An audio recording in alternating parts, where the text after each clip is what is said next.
10 shtatori është dita botërore e parandalimit të vetvrasjeve, por me shtimin e rasteve duket se nuk mjafton vetëm një ditë për të folur për të. Na ndiqni në programin e sotëm për më shumë informacion.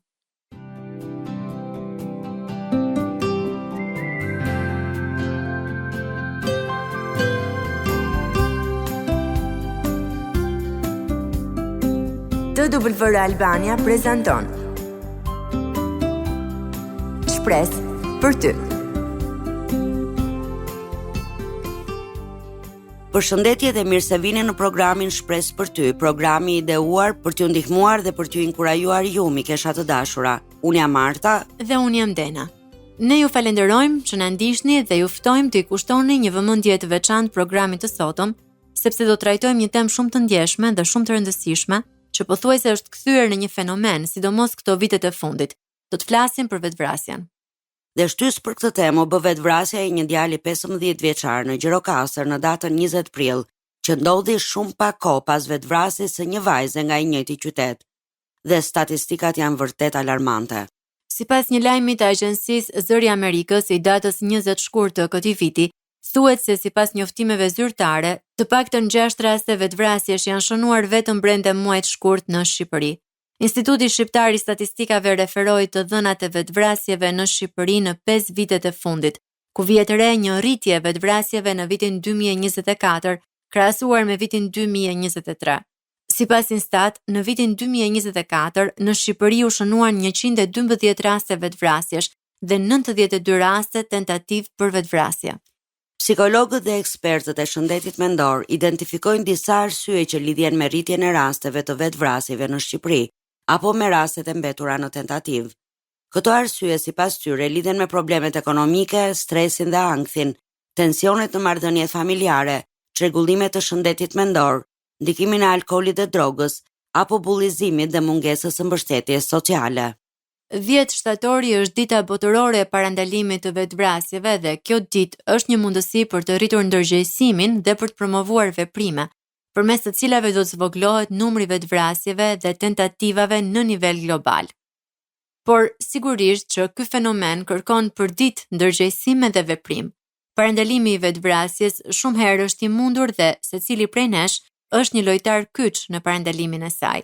Nëpërmjet veprimit, ju mund të bëni një ndryshim për dikë në momentet e tij më të errta, si antar i shoqërisë, si fëmijë, si prind, si mik, si koleg apo si fshinj. Ne të gjithë mund të luajmë një rol në mbështetjen e atyre që përjetojnë një krizë vetvrasëse. Dhe kjo është arsyeja pse duhet të flasim për këtë temë, por nga ana tjetër ne duhet të pranojmë se vetvrasja është një nga temat më të vështira për të diskutuar. Shpesh ajo shoqërohet me ndjenjën e turpit, me heshtje, me faj, por si që tham dhe nga statistikat dhe si që dëgjojmë në media, çdo vit, mira njerëz humbasin jetën në këtë mënyrë, e shpesh nuk është vdekja ajo që ata kërkojnë, por një mënyrë për t'i shpëtuar dhimbjes që ndjejnë. Duke folur për vetvrasjen, ne nuk e inkurajojmë atë, por përkundrazi, thyejmë murin e heshtjes që shpesh e rrethon këtë fenomen. Tani le të shohim disa nga shkaqet kryesore të vetvrasjes. Shkaku i parë janë çrregullimet e shëndetit mendor. Këto janë një ndër faktorët më të zakonshëm. Në shumë raste, vetvrasja nuk është një zgjedhje vetëdijshme për të vdekur, por një përpjekje për të shpëtuar një dhimbjeje të vazhdueshme mendore që duket e pamenaxhueshme. Depresioni klinik nuk është vetëm trishtim, por është një gjendje paralizuese që dal nga dal konsumon çdo ndjenjë shprese. Personi mund të ndjejë boshllëk, mungesë vlere dhe një bllokim total emocional. Një çrregullim tjetër që mund të çojë në vetvrasje është çrregullimi bipolar. Gjatë fazave depresive, individët mund të ndjejnë dëshpërim të thellë dhe të humbasin kontaktin me realitetin. Madje edhe në faza manike, rreziku i vetvrasjes është i pranishëm për shkak të vendimeve impulsive. Skizofrenia dhe psikozat janë gjithashtu çrregullime që çojnë në vetvrasje. Njerëzit me çrregullime psikotike mund të kenë halucinacione apo bindje të rreme që i shtyjnë drejt veprimeve të rrezikshme për jetën e tyre. Të njëjtën gjë mund të themi edhe për çrregullimin e stresit posttraumatik, që është veçanërisht i zakonshëm tek viktimat e abuzimit, dhunës, luftës apo fatkeqësive natyrore. Stresi posttraumatik shkakton ndjenja të fuqishme fajësie, kujtime të këqija dhe izolim ekstrem. Një shkak tjetër për vetvrasje janë edhe traumat dhe dhuna që një person përjeton. Trauma është shpesh rrënje shumë plagëve emocionale që çojnë drejt vetvrasjes. Te këto trauma mund të përmendim abuzimin seksual, emocional ose fizik. Viktimat ndihen të papastër, fajtor dhe të pavlerë. Në veçanti nëse trauma ndodh në fëmijëri, ndikimi është më i thellë dhe afatgjat. Një traumë tjetër është neglizhenca dhe mungesa e dashurisë në familje. Ndjenja e të qenit i padëshiruar ose i padukshëm në mjedisin më të afërt është shkatërruese për zhvillimin emocional.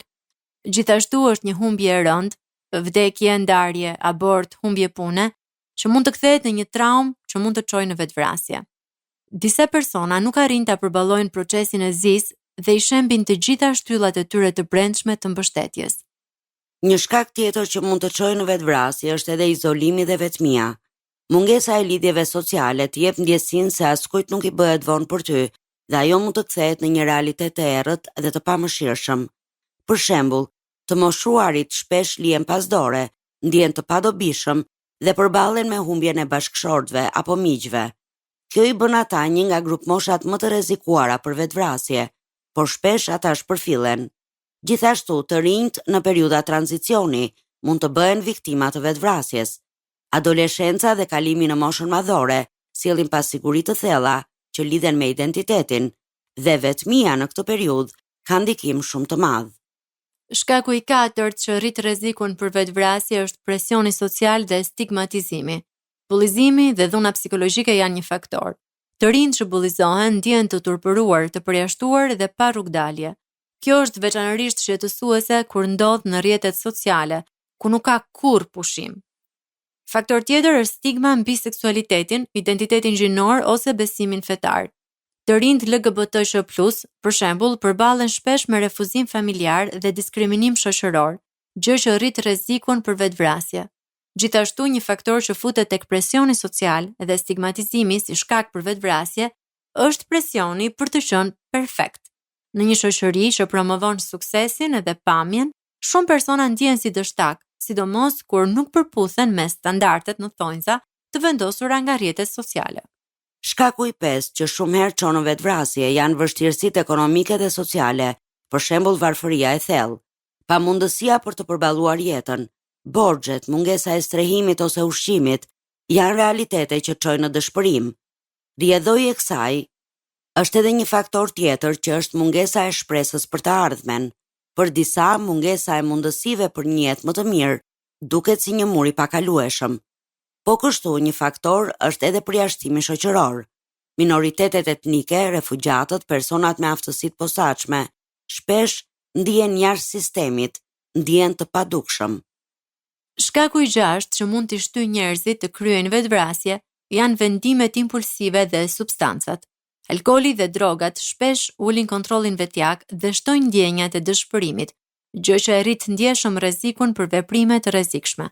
Gjithashtu, vendimet impulsive bëjnë që ndonjëherë një vetvrasje të ndodh pas një ngjarjeje të papritur, si një ndarje apo konflikt, kur personi vepron pa u menduar gjatë, i pushtuar nga emocioni i momentit. Dhe shkaku i fundit që ne kemi renditur, por që nuk do të thotë se nuk mund të ketë edhe shkaqe të tjera që ne nuk i kemi përmendur, janë sëmundjet fizike të rënda dhe dhimbja kronike. Personat që përballen me diagnoza terminale si kanceri apo sëmundje të dhimbshme dhe të pashërueshme mund të ndjejnë se po humbasin kontrollin mbi jetën e tyre dhe kështu mund të zgjedhin vetvrasjen si një mënyrë për të shpëtuar prej tyre. Një gjë që duhet thënë Arta dhe që nuk duhet shpërfillur është se vetvrasja nuk ndodh pa paralajmërime. Shpesh personi jep sinjale, të qarta apo të fshehura, që ne si të afërm, miq apo bashkëpunëtor duhet i vëmë re. Njohja e këtyre shenjave mund të jetë hapi i parë për të shpëtuar një jetë, dhe ja disa shenja paralajmëruese ndaj të cilave duhet të jemi të vëmendshëm. E para, fjalët dhe deklaratat verbale. Njerëzit që mendojnë për vetvrasje mund të flasin për ndjesitë e tyre në mënyra që shpesh nënvlerësohen ose keq interpretohen. Disa nga shprehjet që duhet të vini re janë: nuk mund ta duroj më këtë, do t'i ishte më mirë pa mua, nuk ka asnjë zgjidhje tjetër, do të doja të mos isha fare këtu, po ju lë rehat. Nuk është nevoja që dikush të thot fjalë për fjalë, dua të vras veten, që ju të kuptoni se ai mund të jetë në rrezik. Në tekstet shumë shpesh janë sinjalet më të forta. Një shenjë tjetër paralajmëruese për vetvrasjen janë sjelljet e reja ose të pazakonta. Ndryshimet e papritura në sjellje mund të jenë një shenjë e qartë se diçka nuk shkon. Këto mund të përfshin tërheqje nga shoqëria dhe familja, shmangja e kontakteve sociale, shëndrimi për orë të tëra izoluar në dhomë, mungesa në aktivitete që më parë personit i pëlqenin shumë, humbje e interesit për jetën, mungesë motivimi për punën, studimin, ushqimin apo kujdesin për veten, dhurimi i sendeve personale. Kur dikush u jep të tjerëve gjëra të çmuara pa ndonjë arsye të dukshme, shpesh kjo është një mënyrë për të mbyllur disa kapituj të jetës. Të kërkuarit e mënyrave për vetvrasje. Kërkim në internet me pyetjet si të vrasësh veten, ose mjetet më pak të dhimbshme për vetvrasje ose pyetjet e ngjashme. Përmirësimi i papritur pas një periudhe të errët. Kjo shpesh keq interpretohet si shenjë përmirësimi. Në fakt, mund të tregojë se personi ka vendosur të kryejë vetvrasje dhe ndihet i çliruar në thonjza nga vendimi që ka marrë. Shenjë tjetër që duhet vënë në re janë ndryshimet emocionale të theksuara. Vetvrasja shpesh lidhet me emocione të thella dhe të pamundura për të përballuar. Shenjat përfshin trishtim të vazhdueshëm ose depresion të thellë, ndjesi të fortë fajësie, turpi apo veturrejtjeje, pa aftësi për të ndjerë kënaqësi apo shpresë, ndryshime ekstreme në humor, nga qetësi në nervozizëm, nga dëshpërim në qetësi të papritur, ndjenjë pa dobishmërie dhe mungesë të vlerës personale. Shenjë tjetër që mund të tregojë se një person po mendon vetvrasjen janë sjelljet vetshkatërruese ose rrezikuese, për shembull, përdorimi në sasi të madhe i alkoolit apo drogave, jo vetëm si shkak, por edhe si mënyrë për të anestezuar dhimbjen. Ngasje e rrezikshme e makinës, lënie pasdore e shëndetit personal, apo përfshirje në rreziqe ekstreme. Vetdëmtimi fizik si prerje, djegje apo përplasje në mur. Këto nuk janë gjithmonë tentativa vetvrasjeje, por janë shenja alarmi që nuk duhen shpërfillur. Adoleshentët shpesh maskojnë dhimbjen përmes humorit, rebelimit apo heshtjes. Disa shenja që duhet të vini re te kjo moshë janë problemet në shkollë, rënja e notave, mungesat, konfliktet me mësuesit, refuzimi për të folur me prindrit apo për të përfshirë në aktivitete familjare, krijimi varësisë nga rrjetet sociale si mënyra ratisjeje, tekste, postime apo vizatime që ka në qendër vdekjen. Nëse njihni dikë që po shfaq një apo disa nga këto shenja, mos prisni. Flisni me të. Pyeteni me kujdes edhe ndihmojeni të kërkojë ndihmë profesionale. Shpesh një bisedë mund të shpëtojë një jetë. Telefononi pa pagesë në numrin 0800 123 45 çdo ditë nga ora 18 deri në orën 2 të mëngjesit. Gjithashtu mund të flisni me qendra psikologjike, organizata që ofrojnë terapi falas ose me kosto të ulët dhe të kërkoni faqe informuese dhe platforma online që ofrojnë mbështetje.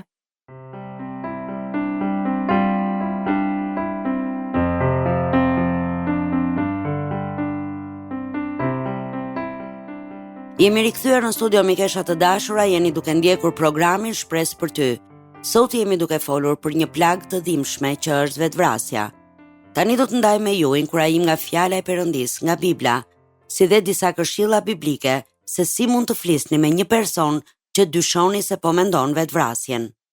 Jeta është një mister i madh dhe çdo qenie njerëzore ka pyetur apo pyet të paktën një herë në jetë, nga vi, pse jam këtu? Cili është kuptimi i ekzistencës sime?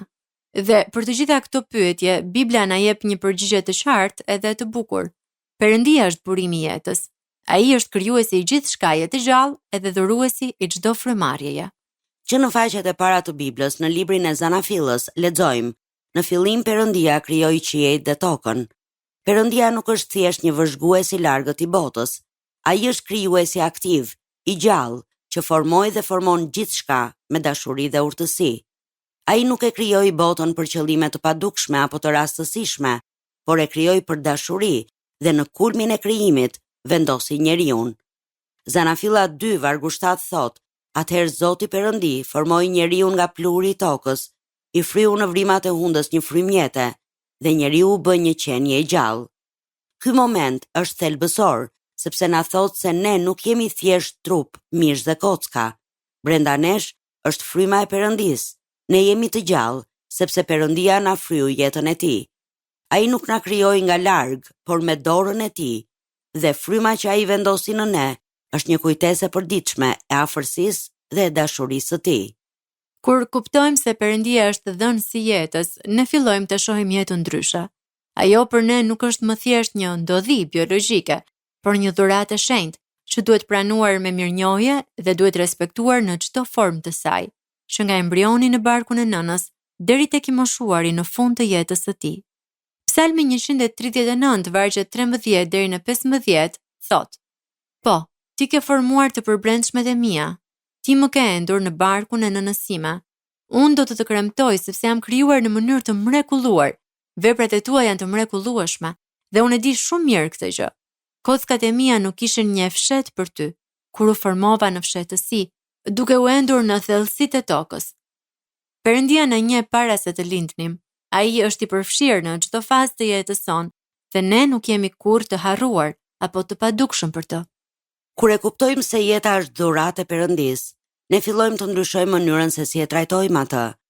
Ne e mbrojmë jetën tonë dhe atë të tjerëve dhe nuk e ulim vlerën e askujt, sepse çdo njeri, i madh apo i vogël, i fortë apo i dobët, i sëmur apo i shëndetshëm, mbart në vete shëmbëltyrën e Perëndis.